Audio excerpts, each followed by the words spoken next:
Formation 2101. Notion sur le point de rosée. Voici une application typique. Un dépoussiéreur qui est alimenté en air à partir d'un bâtiment chauffé à 15 degrés Celsius. L'air extérieur est de moins 10 degrés Celsius.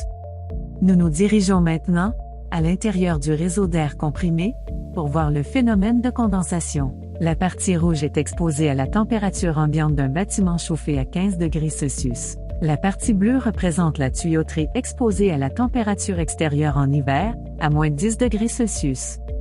Dans notre exemple, nous avons un point de rosée de 4 degrés Celsius. Nous voyons que de la condensation se forme exactement là où la tuyauterie sort à l'extérieur du bâtiment. Dans notre exemple, l'eau se logera dans les valves pneumatiques. La glace dans les valves va ensuite provoquer une consommation excessive d'air comprimé. Les conséquences vont du bris d'équipement jusqu'à l'arrêt de la chaîne de production. L'unité du point de rosée est une température, en degrés. Il s'agit de la température à laquelle il faut refroidir un volume d'air, à pression et humidité constante pour qu'il devienne saturé et que des gouttes d'eau apparaissent.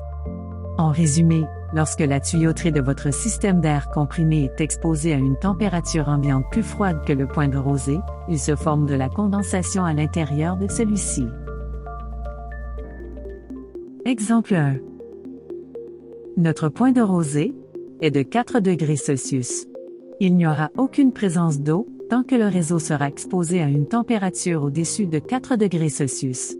Dès que la température du tuyau descend sous le point de rosée, il y aura une formation de condensation. Ceci signifie que l'air comprimé sera toujours sec si la tuyauterie est exposée au-dessus de la température de point de rosée de l'air comprimé.